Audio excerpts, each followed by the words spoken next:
పంజాగుట్ట మాజీ ఎస్ఐ దుర్గారావును పోలీసులు అదుపులోకి తీసుకున్నారు. ప్రజాభవన్ వద్ద జరిగిన రోడ్డు ప్రమాదంలో నిందితుడిగా ఉన్న దుర్గారావును గుంతకల్లు రైల్వే స్టేషన్లో హైదరాబాద్ పోలీసులు అదుపులోకి తీసుకున్నారు. బోధన్ మాజీ ఎమ్మెల్యే కుమారుని తప్పించే కేసులో నిందితుడిగా ఉన్న దుర్గారావును ఇప్పటికే సిపి కొత్తకోట శ్రీనివాస్ సస్పెండ్ చేశారు.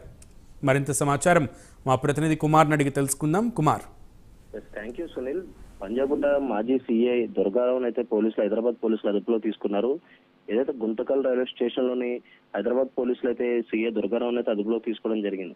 ఏదైతే ప్రజాభవన్ వద్ద జరిగిన రోడ్డు ప్రమాదంలో ఏదైతే నిందితుడిని దుర్గారావు తప్పించేందుకు ప్రయత్నించినట్లు కూడా పోలీసు అధికారులు అతన్ని ఇదివరకే సిపి కొత్తకోట శ్రీనివాసరావు అయితే సస్పెండ్ చేయడం జరిగింది. అలాగే అతనిపై కేసు కూడా నమోదు చేశారు. ప్రస్తుతం ఈ రోజు గుంతకల్ రైల్వే స్టేషన్ పరిధిలోని రైల్వే స్టేషన్ దగ్గర అయితే దుర్గారావును అయితే పోలీసులు అదుపులో తీసుకున్నారు. అతను విచారించేందుకు కూడా హైదరాబాద్ కు అయితే తరలిస్తున్నారు. మొత్తానికి బోధన్ మాజీ ఎమ్మెల్యే కొడుకు షకీల్ సోహెల్ సంబంధించి ఏదైతే ఇప్పటికే పలువురిని అయితే పోలీసులు అదుపులోకి తీసుకున్నారు.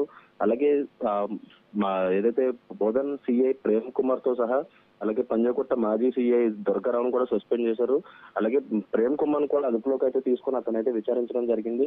అలాగే ఏదైతే ఈ యాక్సిడెంట్ జరిగిన తర్వాత ఈ ముగ్గురు కలిపి ఫోన్ లో సంభాషించుకున్నట్లు కూడా పోలీసు అధికారులు అయితే నిర్ధారించుకోవడంతో ప్రస్తుతం దుర్గారావును అయితే అతనిపై కేసు అయితే నమోదు చేయడం జరిగింది. అలాగే ఈ రోజు గుంతకల్ రైల్వే స్టేషన్ దగ్గర అయితే అతను అయితే అదుపులో తీసుకుని హైదరాబాద్ అయితే తరలిస్తున్నారు. అతను హైదరాబాద్ తీసుకొచ్చిన తర్వాత అతను విచారించిన తర్వాత ఈ కేసులో ఇంకా ఎంతమంది ఉన్నారనే కోణంలో అయితే పోలీసులు అయితే విచారించే అవకాశం అయితే ఉంది. Right Kumar, thank you.